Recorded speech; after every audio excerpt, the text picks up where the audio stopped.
Welcome to TNI's monthly commentary for the month of May 2016.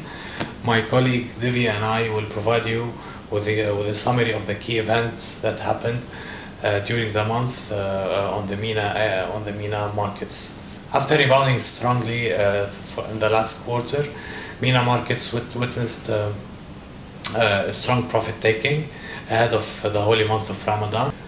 The S&P Pan-Arab Index declined by 4.7%, underperforming the MSCI emerging markets. Oil continued its strong movement, and the Brent oil crossed $50. Mainly it was due to the production outages that were happening in Nigeria and Canada. The worst performing markets were UAE and Qatar. Divya, can you please give us an overview on what happened in both UAE and Qatari equity markets?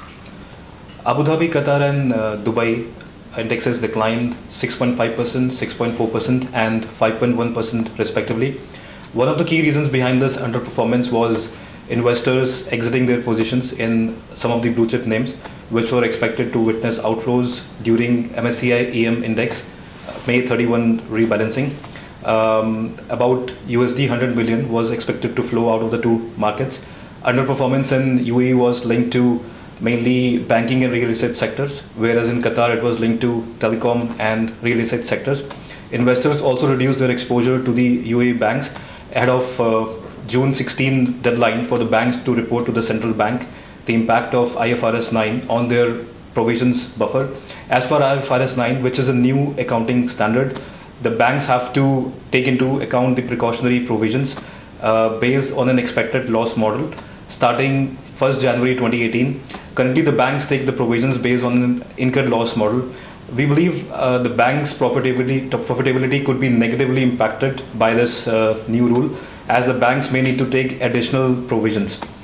Also, the first quarter results being lower than the consensus expectations led to the decline in the banking sector stocks. Any main events that you can highlight during the month of May for the UAE markets? Yes, Dubai Parks and Resort USD for 450 million right issue was oversubscribed 1.6 times. The company will use the proceeds to fund the construction of its fourth theme park, Six Flags Dubai. Qatar Holding raised its stake to 11% in the company by subscribing to a portion of Miraas Holding rights. The Saudi market lost around more than 5% actually during the month of May. Can you give us a summary of what happened during the month in the markets? Saudi markets witnessed a correction post the strong rally in April, which was linked to the announcement of the National Transformation Plan. King Salman reshuffled some of his key ministries in the cabinet.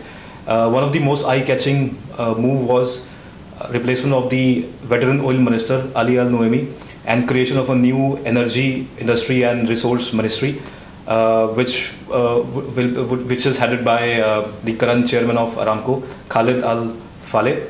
The Saudi Stock Exchange hired bankers to advise on its IPO, which is expected to happen by 2018.